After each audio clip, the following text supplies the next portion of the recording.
All right, today is the day. It's my first time flying in 12 years.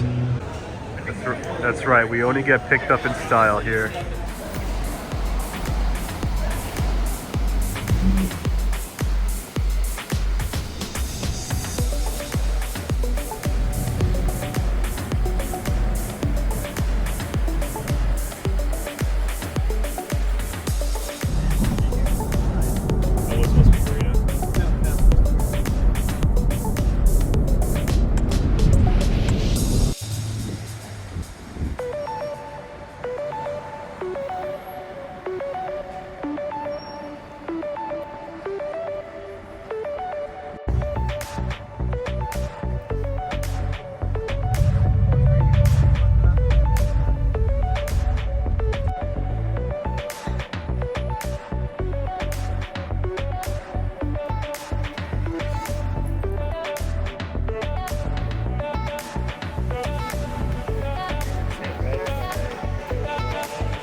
All right, after 2 years, here we are. Finally have my own 2001 E320 wagon.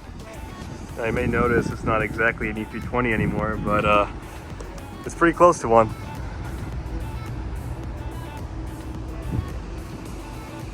I flew out this morning and I met up with my friend Fidel, who agreed to come on me to this journey. He's Keep300 on Instagram, so follow him. He took all the photos last year of the calendar, and we're gonna take some really good shots this year of the wagon. All right, so we're gonna head out to our first stop.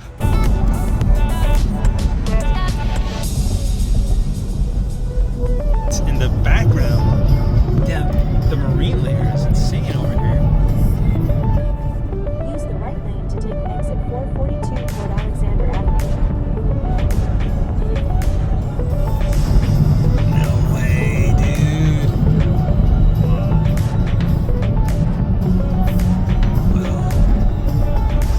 Wow, the marine layer is perfect for this.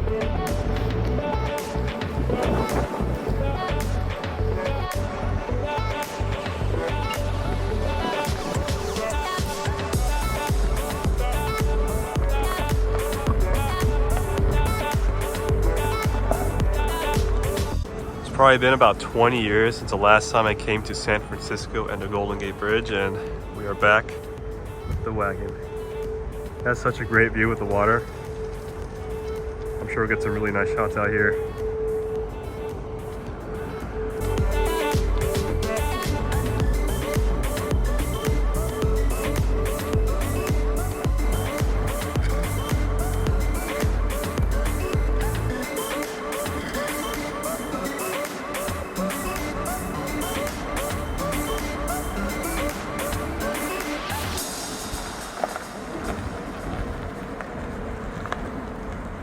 Good, good.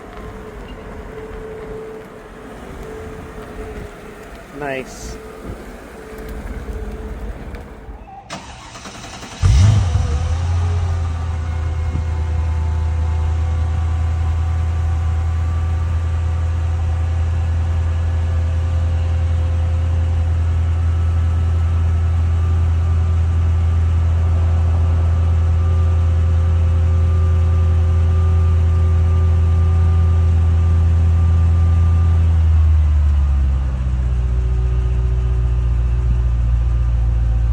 Have you ever seen a Porsche dealer with some Mustangs parked up front? A few of you have enjoyed the Tesla slander, and let's keep that going, because that's a piece of crap. Not crap.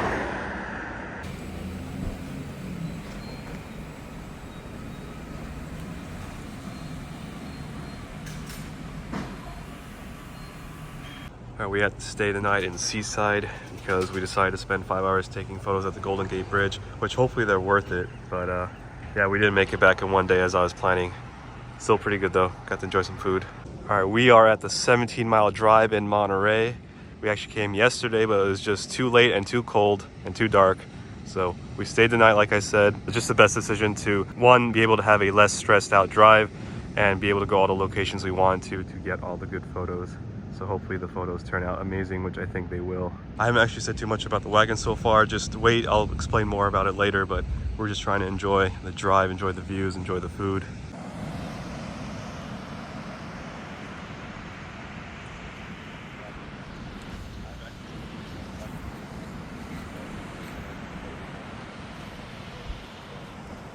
But yeah, I really wasn't planning on staying the night. I really thought I could have driven back in one day and made all the spots. That was nowhere near happening. We literally just got to Monterey and it was pretty much already dark. I think these shots are probably going to be my favorites. I do like the ocean and sand. If you pay attention to my previous videos, you know I got this car because my dad had one. He had a wagon, I really loved it. One of my favorite bands, the story so far, released some new music. One of the songs being White Shores, and the singer dedicated that to his father. So I think this is a very good representation of White Shores. We did have to make a stop to a local Target, so I did have to grab one of their albums while I was there. So yeah, if you like pop punk music, you should check them out. They're really good. If not, you know, it's just what I like. They're one of my favorite bands, and I really like that song, and it's dedicated to the guy's father. And you know, now I got my wagon, which is because of my dad.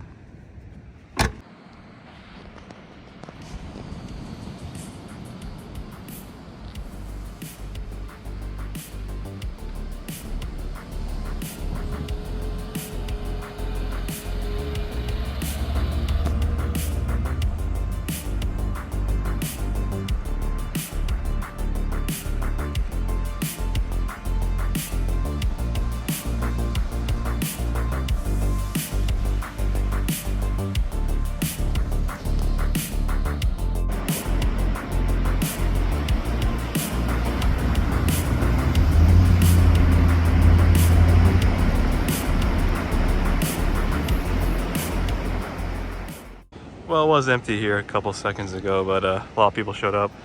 And so I just FaceTimed my parents, and my dad and mom saw the car on FaceTime. And you know, my dad actually did get to see this car in person when it came down to San Clemente a month ago.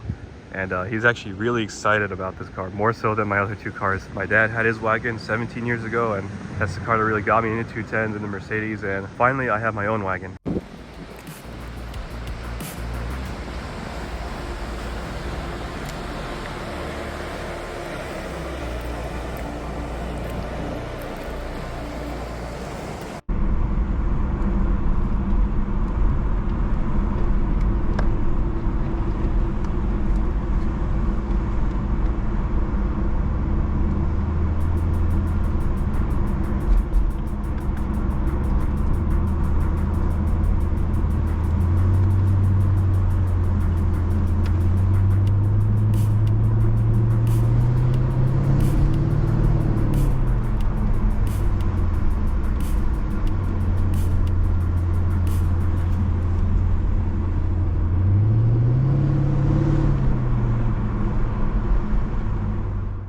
Would you look at that? Do you think this guy has any idea what this is?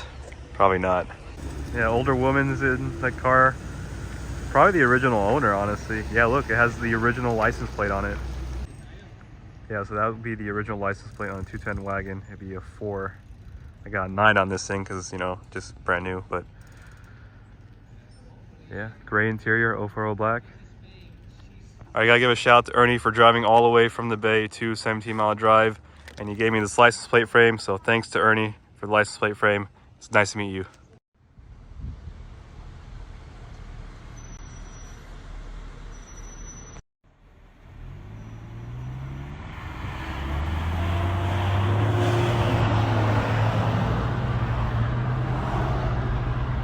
I had to visit the local Mercedes dealer in Monterey. Check it out, I got an E320 convertible in there. Pretty cool shot up here if we can get it. Really crowded.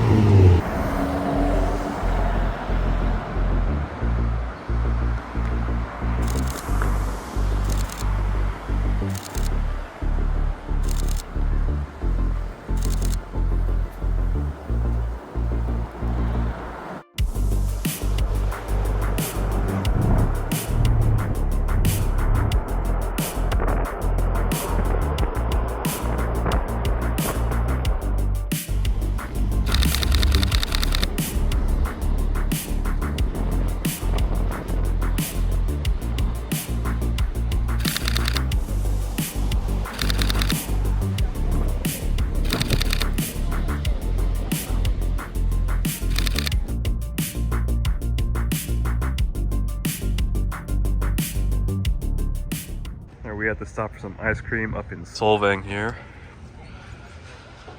And we already got our first casualty on the wagon. The badge flew off while we were driving. It's actually not a bad thing. I was planning to take that off the first day I got back anyway. It was a factory flat badge, and those ones that I mentioned earlier that stand on top of the hood. You can see its imprint, so hopefully it didn't damage the paint. We can put an aftermarket badge on or a factory setting star.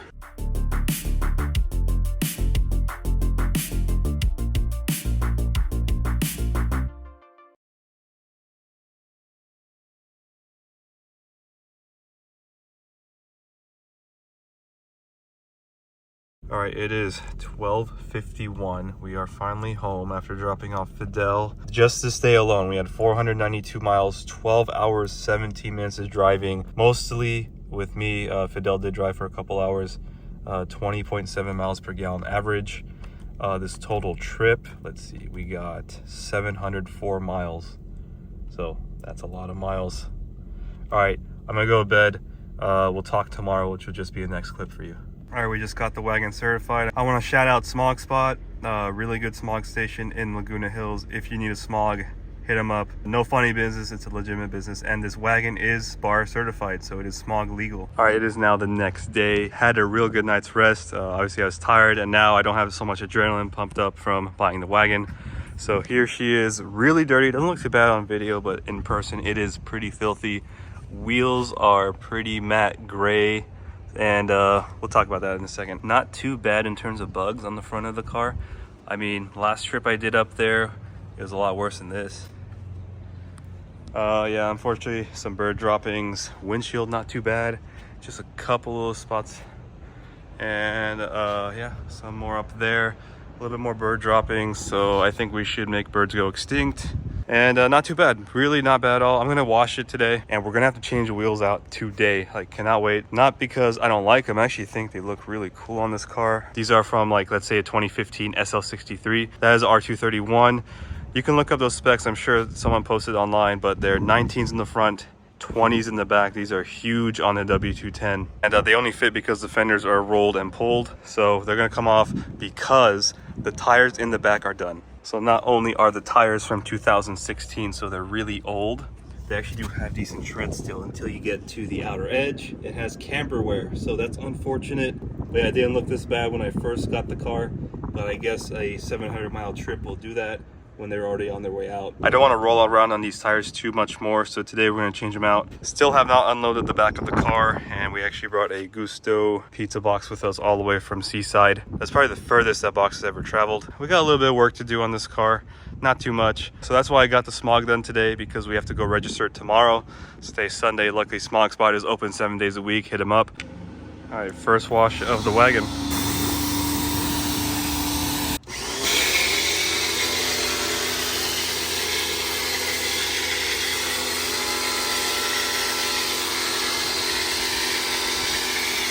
All right, first little quick wash, turned out pretty nice.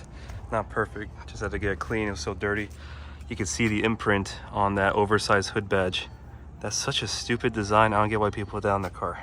I also applied some 303 on the dash. It was super dry, it absorbed it all. It's already looking pretty dull. Usually when you apply it and the dash is hydrated, it'll be pretty shiny. And it was a little dirty, so now it's all cleaned up. The aftermarket flat badges fit way better. They're like 10 millimeters smaller in diameter compared to the factory ones, and yeah, this is way cheaper too. And I bought this several months ago because I knew I was going to do this eventually, and finally we have the opportunity to do it right now. First day back, and we're already doing wagon activities here. All right, we're swapping on my AMG style 3s onto the wagon because of the rear tires being bald. I'll show you in a minute, but take a look at these Stop Tech big brakes. Looks pretty cool. The car is studded, unfortunately, so we'll have to take those out later. I'm going to run a 12mm spacer to clear the upper control arm. These wheels are 18/9 with a 245/40 18 tire on the front, so it does make a little contact with that upper arm. So if we look, it looks like it has a Euro AMG spring for the front. Shock appears to just be a standard AMG Bilstein, which is pretty good. Yeah, look at the brakes, they're pretty big, and they barely clear the wheel. In fact, I'll show you a picture. I had a AMG Style 1 on here, just the face of it, not the whole thing, and it barely clears the front, but that's shaved down about 3mm in the back, so it actually would clear the front just fine. But the clearance on the barrel is insane. It's like barely anything, and this is what I'm talking about. Look how close it is. It just barely clears. If we put the wheel weights there, it would not fit. That's insane. We got some pretty thick spacers I reused from the 1920s. Probably 25 millimeter, maybe 30. That's huge. And luckily their H&Rs are high quality. So I'm using H&Rs in the front and the back. And the fitment, these are rolled and pulled. It's pretty good. The rears, of course, way more clearance than the fronts. They're a little bit smaller. I'm not sure of the exact size, but if I do find it, I will post it somewhere. All right, these are the fronts. They're 19s, a lot of tire tread. These are from 2017, and they are 9x19 ET27 with a 245/35/19. That's really thin sidewall. Here are the rears. So take a look, 2016. They are 285/25/20, super, super thin, barely any. And then look, we're really close to tread separation. And these are 10" by 20 ET48, so super, super wide and aggressive wheels. Unfortunately it is camber weared, so we got so much tread on the outside, the middle. But yeah, this is no good. It's, yeah, I was probably miles away from disaster. So, and it's actually not on the whole thing, just that one spot on this tire. At least that one's a little bit worse. This was the passenger side, this is the driver's side.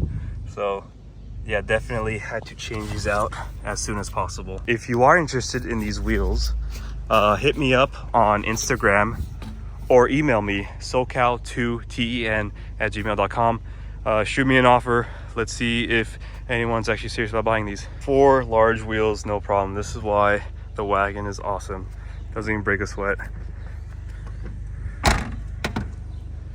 We also have this giant JL audio subwoofer in the back.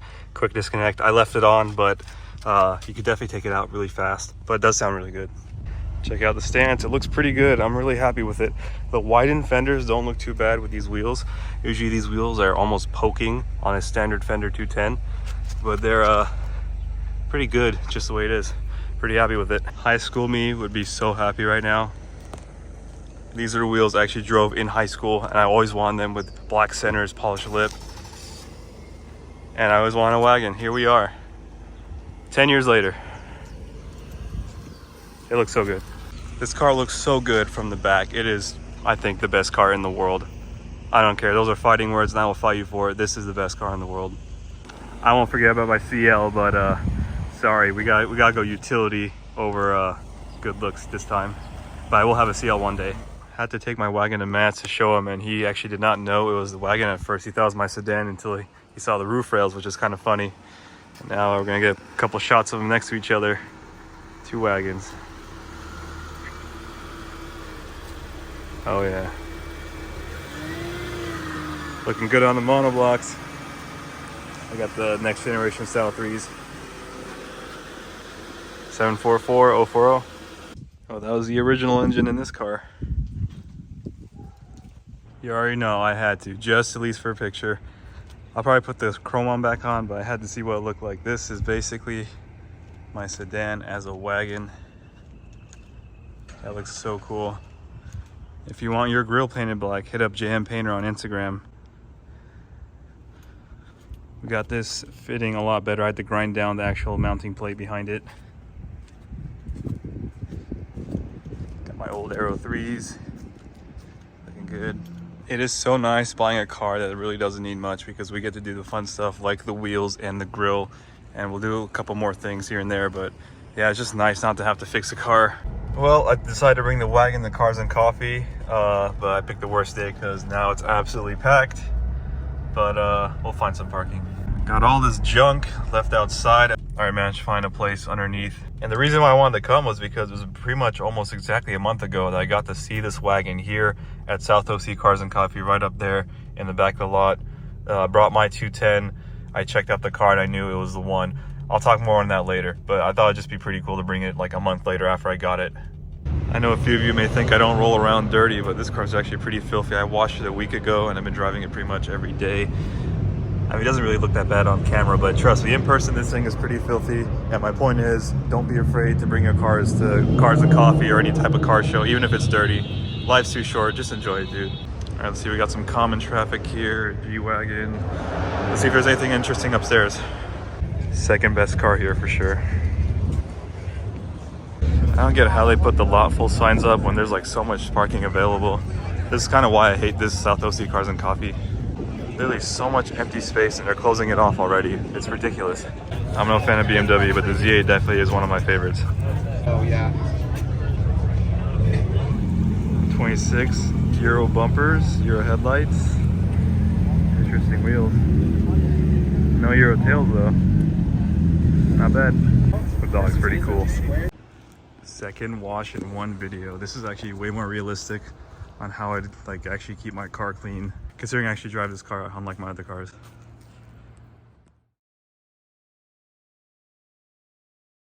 All right, we are back finally in the garage with the wagon. So let's talk about the car a little bit. So first off, I just want to say I haven't been uploading in over a month, which is the longest break I've taken from YouTube since I've started doing it. And that is because I focused all my efforts on getting this car. And I took probably another couple weeks after that just to enjoy it. So now I've owned this car for about 2 weeks and it's been awesome. So let me explain kind of the backstory. This car really found me. I didn't really find it. And for me, I think I could trace that back to buying the wagon interior. If I didn't buy that interior, I don't think I would have this car today. I got the interior about a year ago, as you guys saw. But yeah, that interior was really the catalyst for getting this car. And why do I say that? The previous owner of this car, Reggie, actually messaged me about purchasing the interior from me to put in this car. That's kind of how this started. So he actually messaged me saying, hey, can I buy the interior? And then, you know, I thought, you know, I spent all this effort and time and it was pretty expensive to get and I really didn't want to sell it, so I said no. And then I jokingly responded to him saying, I have a better idea, how about you sell me your wagon instead? And then he actually came back with he's gonna be in the area and if I was serious I should come check out the car and then we could talk. And that's really how this came about. Luckily he was very nice to actually come down here and show me the car and, you know, spend a couple hours with me, and we went over the car and this is pretty much almost exactly what I wanted and more in a lot of ways. It was actually really cool how this car came about. This car was never posted for sale, which I really like. Luckily it was never on an auction website, which I'm really thankful for. This car is just so well done and so well taken care of. I could not have asked for a better example because all the other cars I looked at, I showed you in my little update video on searching for a wagon, they all needed so much work and I don't think I had it in me to do a project to that level again. The 124 was pretty bad.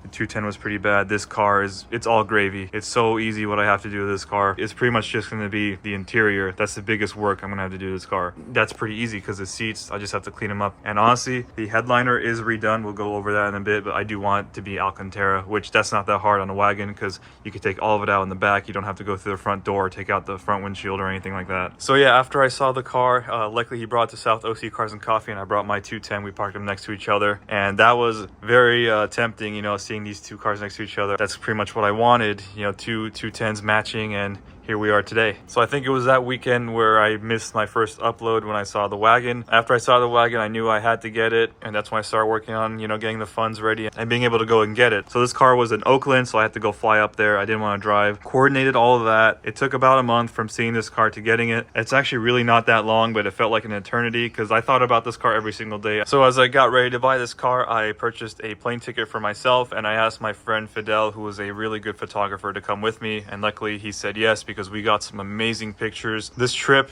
this car was everything I could have wanted and more. So yeah, we booked the flight for July 26th. It was a Friday. We landed at 1 p.m. at the airport in Oakland, and Reggie came to pick us up, thankfully, and he brought the wagon. I didn't think he was going to bring this car. Everything went smooth. We did all the paperwork, and you know, we talked a bit. It was good talking to Reggie. He's also into these cars. He had this car, and he has a 190E 16 valve, also in really good condition. Thankfully, he sold me this car because I don't think I would have found one, especially this nice with all the stuff done. I really wasn't looking for a car that was already 55 swapped. I would have been happy with just a standard E320 with an M112, but it's just so cool that it has it. It's cool that it has the full exterior and a body kit. It has a full driveline from the E55, you know, the rear bumper, the side skirts, the front bumper. It took a lot of the grunt work out of building it. After we finished up in Oakland, we went to the Golden Gate Bridge. You know, while we were there, we just had to take some photos of the car in front of the bridge. It's just an opportunity I could not miss because honestly, I don't know when the next time I'm gonna go back up there is. So we had to do that, and that took a lot of time. So think about it, we landed at 1 p.m. I think we finished up around 2, maybe a little bit past 2, and we got to the bridge around maybe 3 or 4. Majority of the day was already gone, and I really wanted to drive this car back in one day. That was not possible. Once we left the Golden Gate Bridge, we left for Monterey, and we got there around 7:30. So the whole day's gone, and while we were there, first thing I wanted to do was get some food. So we got some pizza at Gusto's. If you're ever in Seaside, check them out. They're really good. And then we went to 17 Mile Drive, and it's right as the sun was saying. So the light was all gone. Maybe we got like 1 or 2 pictures. And luckily Fidel said, hey, you know, if you're willing to, let's stay the night here and then we'll have a full day tomorrow with full light and we'll get way more pictures. I'm glad he said that because it was well worth it. We got so much more pictures and in better quality with more light, and we got to spend the day driving everywhere, which is awesome. So that was really nice to get acquainted with this car, driving back 700 miles. So yeah, as you saw, next morning we were still in Monterey. We went back to 17 Mile Drive, did that all the way through, met up with Ernie, who was kind enough to give me an AMG license plate frame. We got some food, and then we left for Bixby Bridge, which if you follow, I believe Mercedes Classic Center on Instagram, they took their whole lineup of SLs there during Monterey Car Week like a year or 2 ago. So I had to get some pictures of this car there. That was actually a really tough drive because there's so much construction there and there really wasn't good areas to turn around. Luckily Fidel got some really good shots there. From there on we head down to San Luis Obispo, and that's where we switched off. Fidel got to drive this car, and I think he seemed to really enjoy it because he did say to me, I see why you call this car the best car in the world. And it's cool that someone else, you know, got to drive it and kind of agree with me there. So I probably didn't get to film as much as I'd like during the trip, so hopefully I could kind of fill you in on the details here. But yeah, we went to San Luis Obispo, got some really good tacos by the Olive Tree Inn.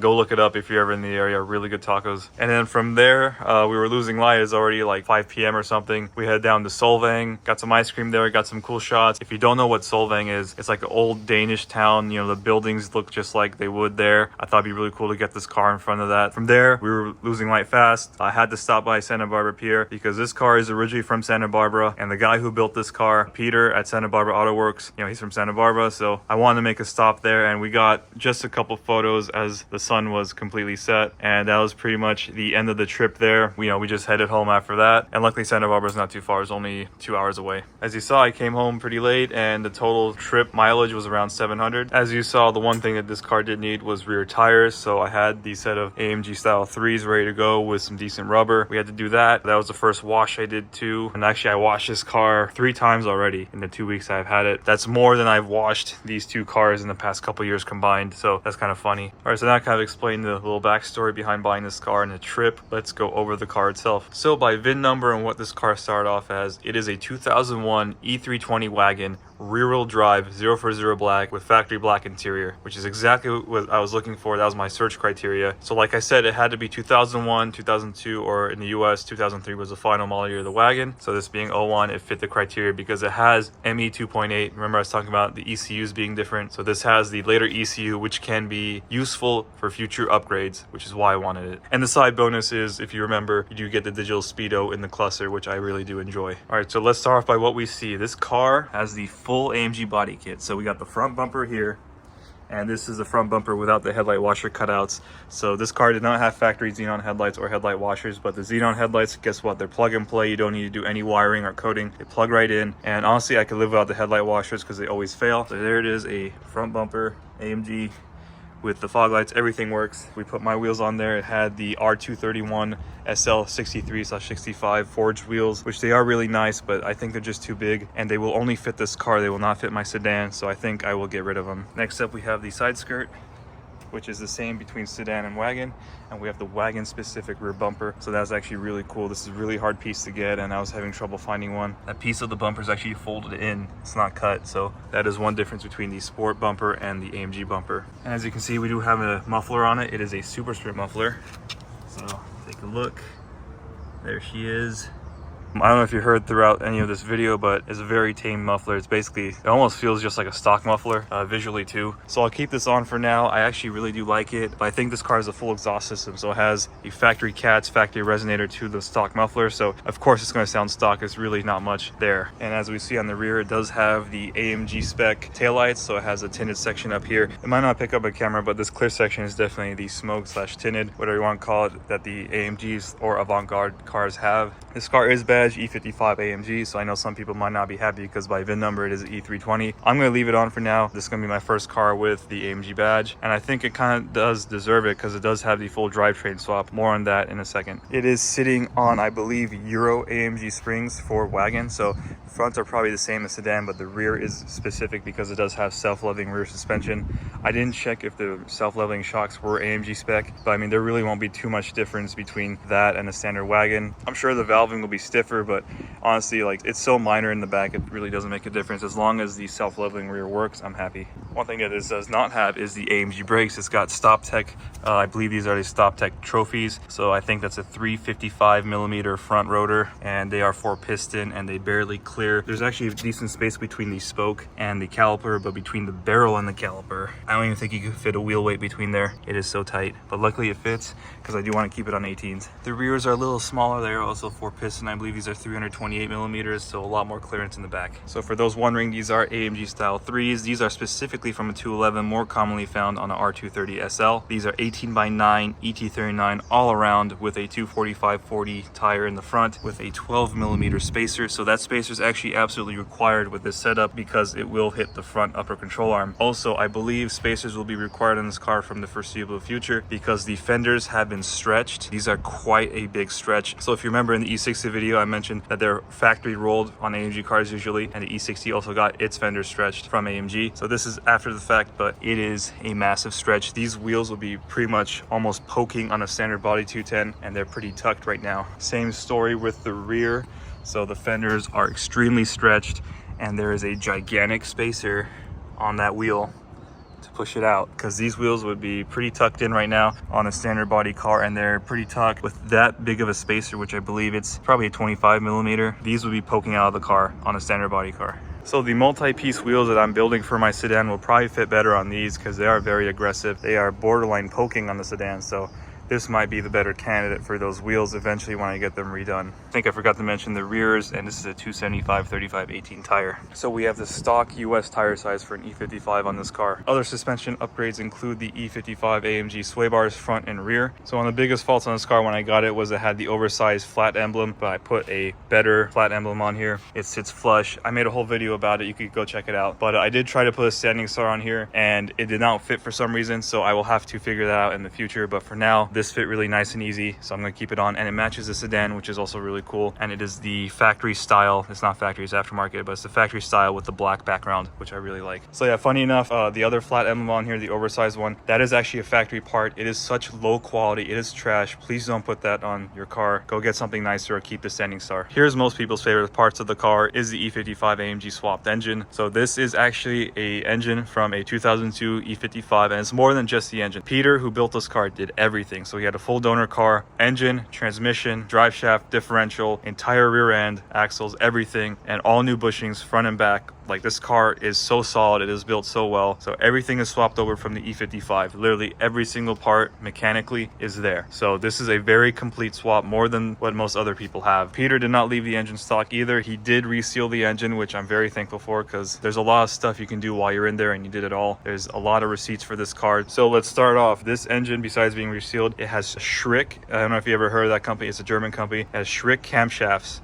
So when he did the camshafts, he did all new rockers, arms, and all that stuff that you could do on the top of the head. New chain, new guides, front timing cover. This engine, I think, is super solid. On top of that, as you can see, it does have the Rentec airbox, which we'll dive deeper into that in a future video. Don't buy this box. It is such a waste of money. Rentec, I cannot believe, charges over $3,000 for this junk. It is just a piece of carbon fiber over the stock airbox, and they cut out the baffles on the inside. Yeah, it looks cool cosmetically, don't get me wrong. The Rentec logo is cool, the carbon fiber is cool, but that carbon fiber fades, and there's really no performance benefit. Like, you're literally paying $3,000 for a piece of carbon on top of the factory plastic. You're better off hydro dipping yours. SD210, if you follow him on Instagram, hydro dipped his airbox and engine cover, and I think that looks way better than this. Not to knock on Rentec too much, because they do actually support these cars, which is really cool to see, but don't buy the airbox. It is so overpriced. Also, speaking on Rentec, I do know a couple people that have worked there. The quality work is really good, actually. Not to speak too badly on them, but yeah, they are a good company. Just, I would not recommend the airbox. So on top of the airbox, it also does have the ECU tune, which I'm not so sure I like too much. Not because it doesn't work good, it does work good, but my main concern would be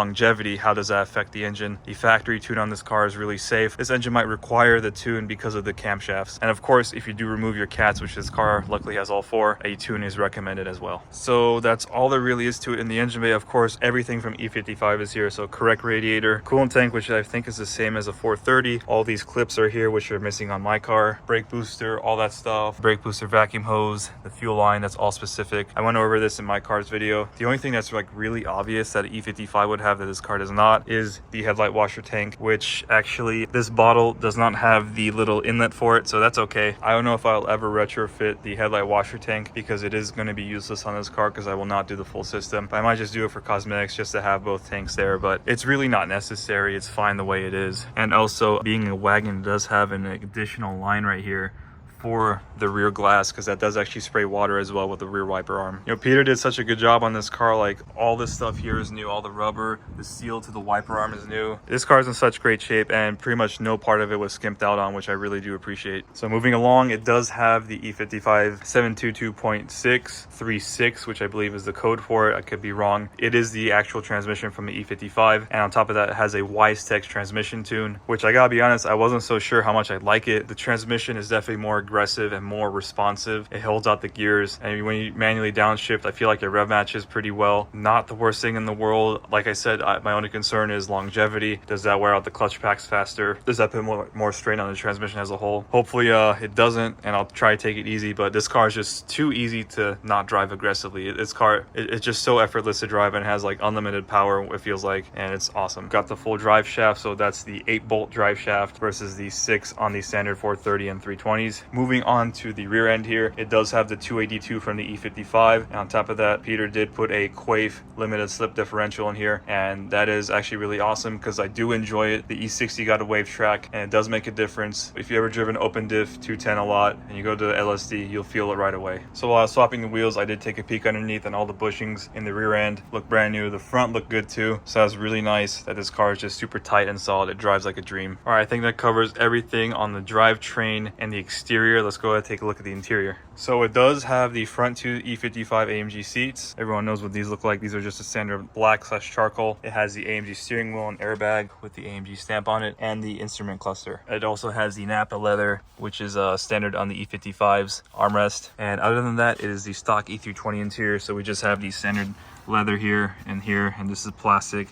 The AMG would have this leather wrapped and be all Napa leather. It'd be really nice. It does have the standard burl walnut wood, which actually I'm not too mad at. I know some people get their pennies in a bunch about this stuff, but wood really does not matter when there are other priorities. Wood should be the last thing you worry about. One thing that I really did want to do immediately was put the all-weather mats in. I actually bought a set to put on the car, but luckily it came with one. That is one of the other things that I've changed. And on top of that, I do have a set of really good condition, black and silver, the pre-correct mats, you know, the ones that say E55 AMG. So I have those to go when I eventually do the two-tone swap. Another thing that Peter did was the headliner. So the headliner is fully redone, which is actually kind of unfortunate because I'm going to redo it again because I have to have the dark Alcantara, charcoal Alcantara. The gray, you know, it's cool when it's in nice shape, and I'm not going to do it immediately because it is in good condition. It should have had charcoal Alcantara like the E39 M5 did from the factory, and that is something I did in my sedan, and that's something I'm going to do in this car in the future. But for now, it's going to stay because it is in good shape. As you do see, there's a microphone dangling in there. So eventually I will try to relocate that to the factory position right here, but for now I'm going to leave it, and that is tied to the full sound system Peter did. So I gotta be honest, I wasn't so sure how much I'd like this aftermarket Alpine head unit, but I'm actually very impressed, and I do enjoy it quite a bit. So if we do put the key in position 2 here, we'll see it fire up, and it will automatically pair to my phone. So for right now, I'm gonna skip that to show you a couple of the features, but right now it'll take a second to connect to my phone, and I can play music wirelessly. Another option too is it has wired Apple CarPlay. So once I connect my phone via the USB connector, CarPlay will pop up right here, and I'll have full CarPlay, and it is actually really nice to have a car with some modern features. This is my first car ever with CarPlay, and on top of that, when you go in reverse, it does have a backup camera. If you notice in the back, it is peeking out. This, I really wasn't so sure how much I like it, but I really do like it. And it's just nice to have a car with modern features. And I'm gonna keep it, honestly. Like, I didn't think I was gonna like it, but I really do enjoy it. So this is definitely gonna stay. Another thing I forgot to mention about the radio is that the steering wheel buttons are actually hooked up to the radio. It has CAN bus adapters. So of course it controls volume up and down, no problem. I can actually control the music through these right here. So if I go to this screen, this is a screen that on most cars would say audio or show the radio or whatever if you have the factory radio, but this one is blank. So once it's blank, I know I can control the radio head unit, and I can actually skip songs and go back with these two. So if we look right now, the video cut out when I did that because the audio streaming through my phone. It did switch, so I could go back and forth with the steering wheel, which is really nice. It works with the Apple CarPlay, it works through Bluetooth. And another thing that also works is the phone answer and decline. So if I get a phone call, I can actually answer it through the steering wheel, and when I'm done talking, I can actually end the call right through the steering wheel. Of course, all those controls are through the radio as well, but it's just nice having a modern feature on a old car like this. So we'll see that the current mileage is 192,428. So I did drive it quite a bit since I got it. If we look here, it was overdue for service on the interval counter, and actually it wasn't really overdue, but it was due for a oil change, which I did take care of that a couple days after I got back. The only other problem with this car is it has the tele-aid malfunction. So I think that's just because this little SOS button is disconnected. I'll probably delete that when I redo the headliner, because I think that piece is now no longer available, and I'll have this coded out. So those two malfunctions will go away. They don't really affect anything in the car. It's just, you know, it's annoying to see these pop up when you start it. I'll live with that for now. And then if we look here, the last reset was 2,900 miles ago. It's averaging 19 miles per gallon. It's actually really good on gas. I'm kind of surprised. And today with some mixed driving, we did 42 miles, almost 2 hours of driving at 15 miles a gallon. This car did not come with orthopedic seats, but these seats have them. Thankfully, Reggie went through trouble of running the airlines to these seats. That's actually a fairly involved job. You have to take the seats out, the center console, and run it underneath the carpet. There's a whole channel that goes through, and I think he did the right way. So all that's missing for it to work is coating the vacuum pump to work, or swapping in one that's already coated. And I actually have a vacuum pump ready to work on this car, so I'll swap that in real soon. And I kind of feel bad for Reggie. You know, he went through all the effort of running the lines and he didn't get to enjoy the orthopedic seats, but you know, that really set me up to do it easily. So thank you, Reggie. So of course these seats are heated from factory and they do work. We'll see that it has the switches, which that's not really that hard to retrofit, but one thing that you see that's kind of weird is the taxi symbol right here. That would be where the headlight washer switch go on cars that have it, but this car does not have headlight washers. I guess this taxi symbol is just a placeholder. It does light up. It doesn't do anything. It's not hooked up to anything, but this is basically in Europe a on-off switch for the taxi sign above the car. So perhaps I can actually wire this to do something cool. So that's pretty much it for the first row. If we go to the second row, it is just a standard E320 rear. We just got, you know, the seats. They do the whole thing where they go up like that. You can fold them down and get all that space, and the battery is underneath there. They're in pretty decent shape. I will probably sell these when I eventually put the AMG seats in. I actually spent a lot of time in the back seat here when my dad had his wagon when we were driving around in it, and I just have a lot of great memories from that. It's just so cool that I finally have my own. Here we are in the back. You can see the camera, and let's go take a look at the third row. We'll see we have the cargo cover that goes up when you open the tailgate. So we'll see, clicks in right there, and then the tailgate kind of activates it when it pushes these buttons. At the same time, let's see if I could get to do anything. Yep, there we go. That's how it works. So while this car was in really good shape, it was not perfect. The cargo cover was broken right here. It did not have a place to hold on to, so I did have to replace it. Luckily, I found one on eBay in the right color for a decent price. So that was one of the first things I changed on this car. So we'll see with the sound system, there is a JL audio sub. It has full cal speakers and a aftermarket amplifier in the back right here. So it actually sounds really good. I'm pretty impressed with it. Luckily, when Peter installed the subwoofer, he was thinking ahead, so it does remove really easily. The two little connectors twist off, and this thing is fully removable, so you have full access to the back if you need it. One thing that I added was the factory rubber mat right here. So it is a little folded up from shipping, but eventually it will flatten itself out. But yeah, this is a factory rubber mat for wagon for the third row, and actually fits perfectly. It's got cutouts for all this stuff. So that is actually really nice. Of course, like the 124 wagon, the rear does have the electric soft close.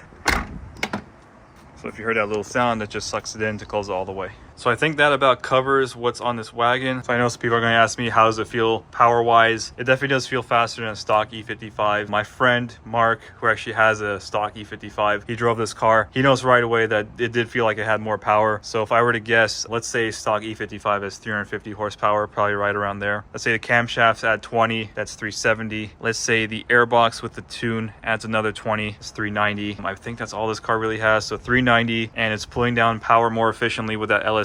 So this is definitely going to be a little bit faster than an E55. I'm guesstimating there. I don't really know how much more power it has. No, I'm not going to put on a dyno, because the dyno is actually pretty harsh on your transmission. I really don't care what this car produces as long as it runs good. So it runs good, I'm not going to really dig into it too much. And if I were to describe it, like, you definitely do feel like it's more responsive. It's got more torque than a regular E55. Going uphill in this car on the way back home, you really couldn't tell you're going uphill. Like every other car next to you is slowing down. We're actually accelerating instead of decelerating like all those guys. Like it's super easy to maintain speed. Like you don't feel the load on this car. And we had some weight in the car with the extra parts and our luggage. And if I were to describe it, let's say compared to the E60 and the Brabus E65, it feels very similar to those cars. Like you actually do feel a difference when you drive a stock E55 and then you drive the Brabus or the E60. There's a noticeable power difference. In this car, not so much. I actually wouldn't be surprised if it's able to keep up with those cars. I think the E60 is around 400. The Brabus is supposed to be at about 450. Both of them have LSDs, but this car, it feels like it can keep up. The tuning might help it, the ECU and transmission tune, just because it does make it more responsive. Maybe it's kind of like a psychological thing because the revs stay up higher longer. A couple other things I want to note that make this car look like it's in really great shape and has lower miles than it does is the window trim.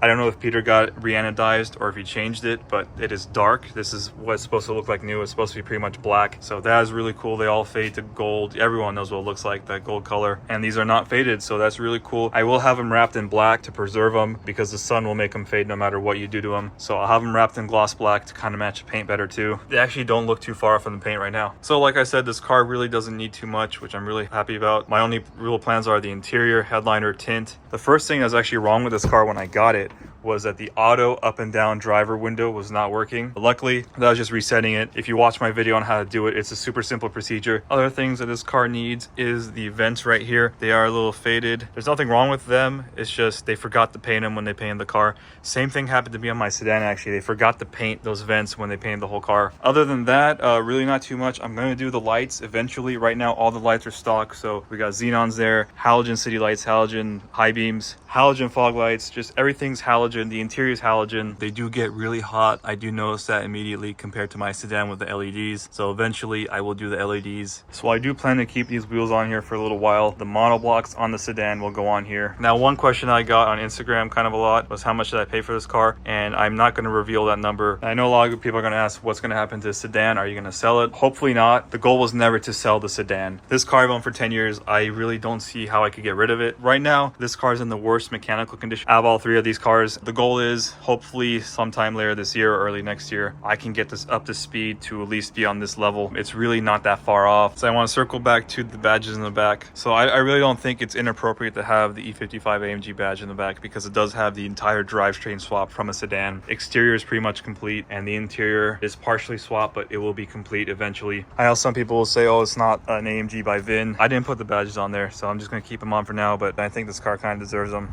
Let me know what you think in the comments. I mean, I think actually these cars look really good without any badges in the back, just a star. 17 years ago, my dad had his E320 wagon. It was a 2001, I believe, E320 4MATIC wagon in desert silver metallic with Java interior, heated seats, MB Techs, Euro delivery car. I love that car. I always wanted it. I asked him to keep it long enough for me to be able to get off of him. Unfortunately, he did sell it because the SLS went out in the back and he didn't want to deal with it. And 10 years ago, I got my sedan. The sedan was my first 210 and I loved it. I'm glad I had it. I have so many memories in the sedan. I drove it so many miles. I think I have over 60,000 miles, which me and my dad were talking about the other day. I asked him, how many miles did you put on your 210? He said about 60. So that's pretty funny. We both have the same amount of miles, except mine's in the sedan.